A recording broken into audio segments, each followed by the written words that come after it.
Bom, pessoal, estamos de volta aqui, tá? E agora nós vamos estudar a formação do chamado Estado Português da Índia, tá? Estado Português da Índia, tá certo? Aqui, rapidinho, vem aqui comigo no quadro. Vamos botar aqui, ó. Estado Português da Índia. E aí a gente tem que fazer algumas ressalvas, primeiro em relação a esse termo, tá? Estado Português da Índia. Certo? Vamos lá. Primeira coisa, né? Apesar de a gente utilizar o termo Estado Português da Índia para falar dessa presença dos portugueses no Oceano Índico, tá?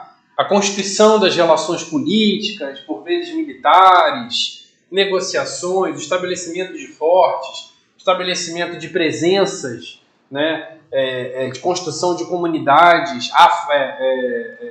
portuguesa, né, em solo asiático. Enfim, apesar de nós falarmos isso tudo, a gente não pode pensar, tá, que o Estado Português da Índia foi um Estado unitário, tá? Até porque não estamos diante de um mundo, esse mundo banhado pelo Oceano Índico, nós não estamos diante de um mundo estagnado. Nós não estamos diante de um mundo em que os portugueses foram lá e fizeram o que quiseram. Assim como não foi possível fazer isso também em relação ao continente africano. Então, esse termo, né, acabou, enfim, ganhando essa dimensão, o Estado Português da Índia, mas a gente precisa fazer a ressalva, né, que não se constituía um Estado unitário, então o próprio termo Estado não necessariamente é tão bom, mas, enfim, era o termo do documento, era um termo que aparecia nos documentos, que aparece nos documentos. Então, é o termo que nós utilizamos quando a gente fala em Estado Português da Índia. Nós estamos falando da presença portuguesa no Oceano Índico. Aquela chegada ao Oriente, que era o grande objetivo, né? Era um dos grandes objetivos, era o horizonte de visão que tinham os portugueses, era buscar uma nova rota para as Índias. Lembrando que Índias, tá, tem um conceito elástico nessa época, não se refere apenas à Índia, mas se refere à Índia, à China, a outras regiões do continente asiático, a África Oriental e às vezes até mesmo a região da Etiópia, tá certo? Então era um conceito bastante elástico, bastante amplo que a gente precisa compreender.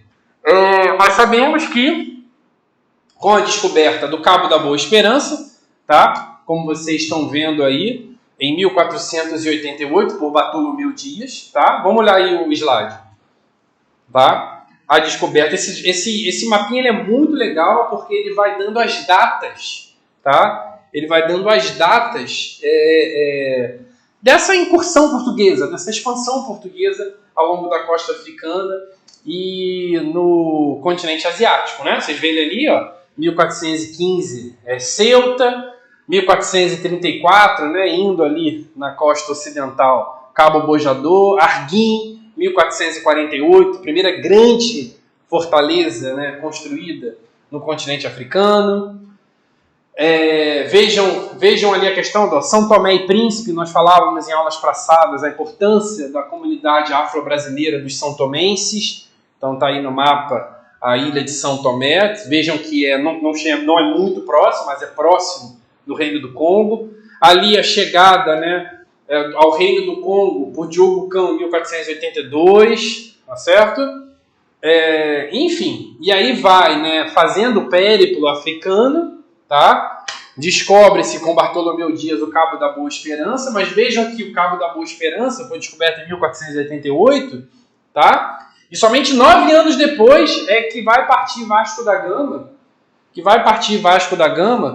tá, saindo de Lisboa em 1497, chegando em Calicut em 1498, como vocês conseguem ver ali no mapa, Calicut, 1498, tá? E dali, né, a partir da chegada dos portugueses em Calicut, tá? Obviamente não imediatamente, mas dali vai se constituindo, vai começando a se constituir o chamado Estado da Índia. Veja que, como o conceito de Índia é um conceito elástico, quando nós falamos em Estado da Índia, tá? Nós falamos também Estado da Índia é um conceito que abarca, tá? Para vocês poderem entender. Abarca a costa da África Oriental, que é aquela voltada para o Oceano Índico, regiões importantes ali, por exemplo, da costa da África Oriental, tá? Sofalá, Moçambique, Quiloá, Zanzibar, Mombasa, Melinde, tá? Por exemplo, são regiões muito importantes nessa história da presença portuguesa no continente, no contato com a África Oriental. Então, o Estado da Índia abarca também a costa africana oriental. O Estado da Índia abarca, tá, a presença ali na Índia. Nós vamos ver que aquilo ali se refere à chamada Costa do Malabar, tá? Onde está ali Calicut, por exemplo. O chamado Estado da Índia vai se referir também à região ali, por exemplo, de Malaca, tá? Malaca é uma região importantíssima que permitiu que os portugueses, tá, estabelecessem contato com a China e chegando até o Japão e tendo um certo controle de rotas comerciais que ligavam a China, né, num porto especial, no local específico que os portugueses tiveram influência, que foi Macau, tá? Como vocês podem verificar ali no mapa, deixa eu ver se Macau está ali no mapa, tá? Enfim, não tô conseguindo ver se Macau está ali no mapa, mas enfim, ali na China, tá? De Macau estabelecendo um circuito comercial, um estabelecimento comercial com Nagasaki no Japão, tá? Então, isso tudo é o que nos documentos se refere a Estado português da Índia, tá? Aliás, até hoje em Malaca, né? Malaca é uma região que eles têm uma língua muito parecida com o português, por conta de toda essa presença portuguesa em Malaca, né? A partir da conquista de Malaca em 1511. E é bem engraçado, as palavras são obviamente, né, oriundas do português, com algumas diferenças. Então, ali na região da Malásia, né, nós temos também a presença portuguesa. Então, tudo isso é o que nós podemos chamar de Estado português da Índia, tá? África, costa africana, né, costa oriental do continente africano, a Índia, Malásia, regiões importantes ali, tá? Enfim, até outras regiões também, tá? De menor importância, por exemplo, em relação a Malaca, mas também importantes, China e Japão, tá? Tudo isso que vocês estão vendo aí em vermelhozinho e verde, tá? Ali no continente africano, Brasil, e nas regiões, né, banhadas pelo Oceano Índico, tudo isso é o que foi conhecido como Império Marítimo Português, tá? Veja que, iniciando em 1415, Portugal estabeleceu relações e contatos com o pequeno reino de Portugal, né, estabeleceu contatos que ligavam, tá, Brasil, África Ocidental, África Oriental, Índia, China e Japão, tá? Agora, isto não significa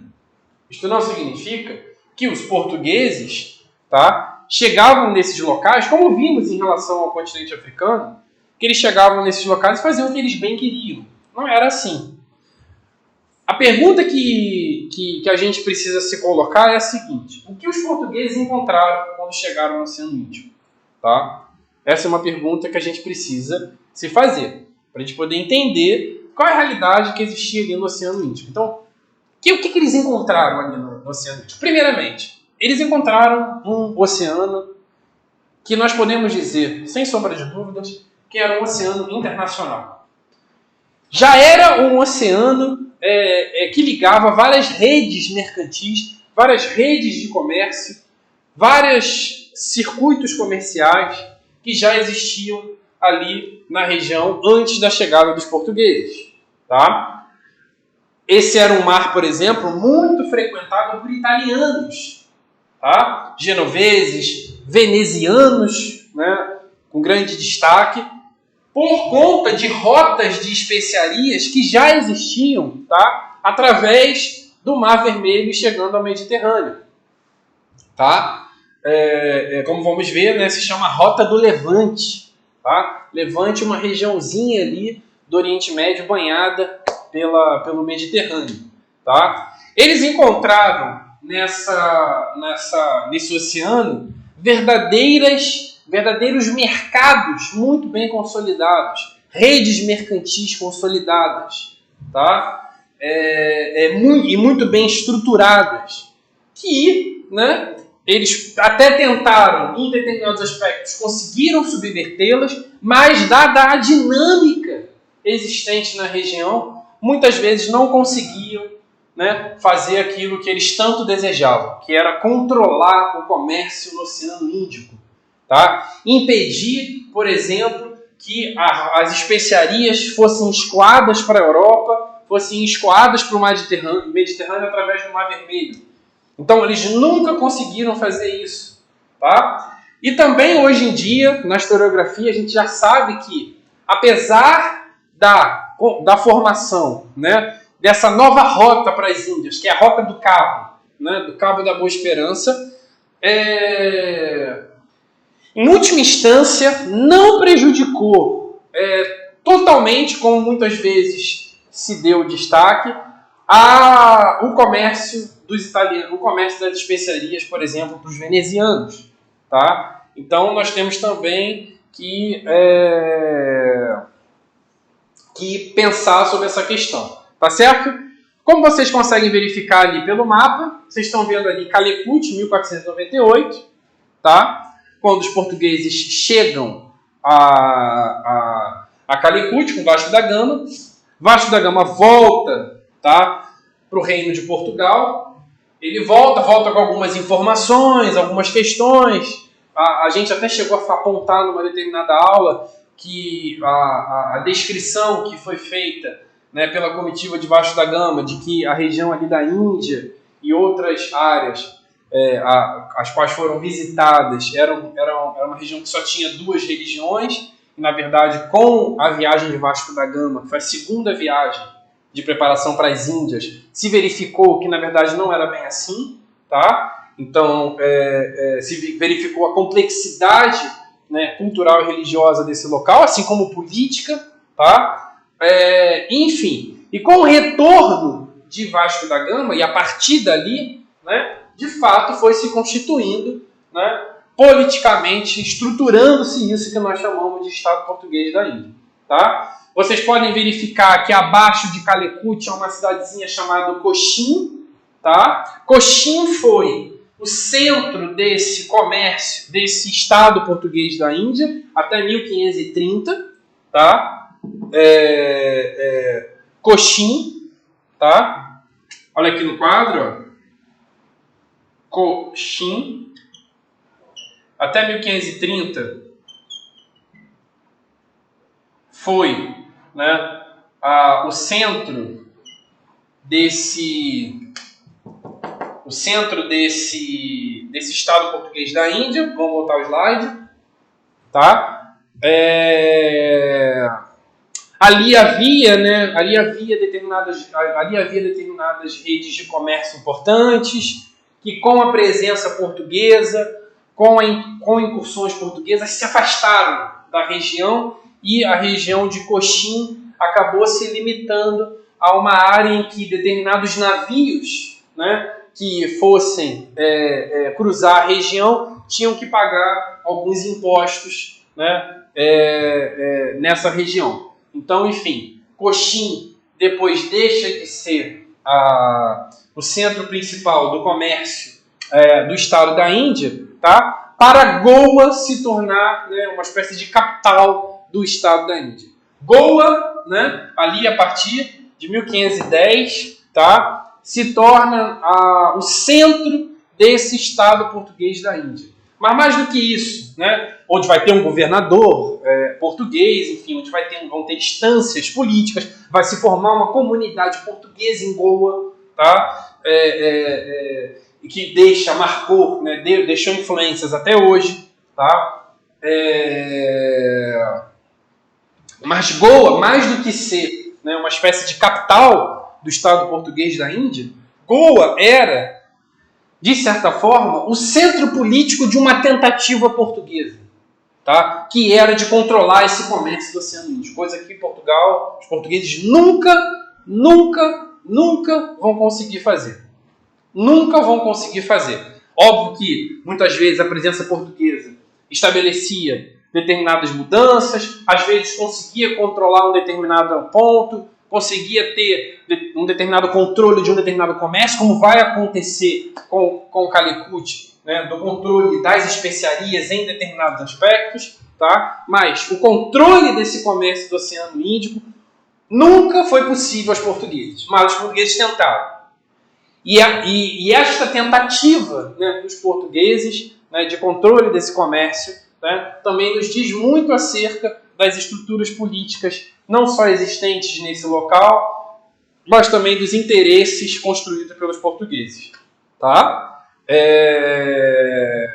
Enfim, então vocês estão verificando ali, né? Goa, Calicut, Cochin. Vamos voltar esse mapa aqui, vamos só mais um pouquinho aqui, dar uma passada aqui, tá? Só para vocês se situarem do ponto de vista geográfico, tá? Verificam que essas regiões que nós estamos falando é aquilo que se chama de Costa do Malabar, na Índia, tá? Vocês estão verificando aí nesse mapinha, Costa do Malabar, tá? Mais acima, já ali onde tem o Diu, né, ali se chama Costa do Guzerat. Também nós vamos ver que é uma coisa importantíssima para a presença portuguesa. E verifiquem ali também no mapa o seguinte: nós temos ali, tá, já próximo ali do Golfo Pérsico, tá, nós temos o Império Persa, um império importantíssimo. Temos no norte da Índia o Império Mogol. Veja que não é mongol. Eu já vi erros em mapas de livros didáticos colocando Império Mongol. Embora o nome, né, e talvez a intenção fosse de tentar estabelecer uma relação, por exemplo, com o Império Mongol de Gengis Khan, aqui não se trata do Império Mongol, é Mogol. Se vocês forem no Google, vocês vão encontrar alguns mapas e no mapa vai estar escrito Império Mongol, mas é Mogol, tá? É um império que foi importantíssimo, que controlava ali a região do norte da Índia, tá? Além, nós temos ali, né, o Império da China, enfim. Ou seja, sem falar dos otomanos, dos turcos otomanos, que vão cada vez mais, como vamos ver, vão cada vez mais se expandindo em direção, tá, ao Mar Vermelho, ao Golfo Pérsico. Ou seja, como vocês podem perceber, nós estamos diante de uma região controlada por importantes e fortes impérios que controlam redes mercantis existentes nessa região, sem falar da presença de pequenos reinos, de pequenas instâncias políticas e de toda a dinâmica que existe dos mercadores nessa região. Então, né, como se pode evidenciar, essa não foi uma região que os portugueses tinham, tá? Tinham ali, enfim, o domínio que desejavam, tá? No mapa aí, mais acima, para poder entender, para poder se situar geograficamente, tá? Verifiquem que ali há o Mar Vermelho. Lembram, que a gente vai voltar na próxima aula. Ali, ó, há uma cidadinha chamada Aden, na entrada do Mar Vermelho. Aí há o Golfo do Aden. Mais ali perto, o Mar Arábico, Golfo de Omã e uma cidadezinha muito importante chamada Hormuz, na entrada do Golfo Pérsico. Nós vamos discutir a importância dessas duas cidades, Hormuz e Aden, e quais eram os interesses portugueses nessas cidades, quais eram as intenções e quais eram as possibilidades que os portugueses tinham diante, né, da existência de impérios importantíssimos, como o Império Persa, né, como o Império Mogol, como os turcos otomanos, enfim. Tá? Então, enfim, essas são as configurações geográficas que a gente precisa compreender. Veja ali também a região de Malaca, nós já tínhamos visto, na Malásia, tá? Macau, ali nesse mapa está aparecendo Macau, ali perto de Cantão, na China, tá? E Nagasaki, ali no Japão, tá? Entre Nagasaki e Macau, os portugueses tiveram um controle muito grande nessa região. Agora, vale ressaltar que, como falávamos, que quando os portugueses chegam nessa região, já havia um comércio muito grande que ligava a China à África Oriental. Vejam só, ligava a China à África Oriental. China à África Oriental. Então, os portugueses não estão diante de um comércio de pessoas que não são adaptadas e que conhecem muito bem o comércio.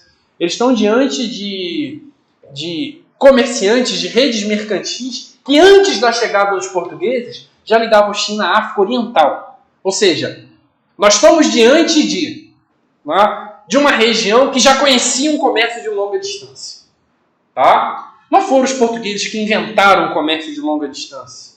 Comércio de longa distância já é algo extremamente intenso nesse continente asiático.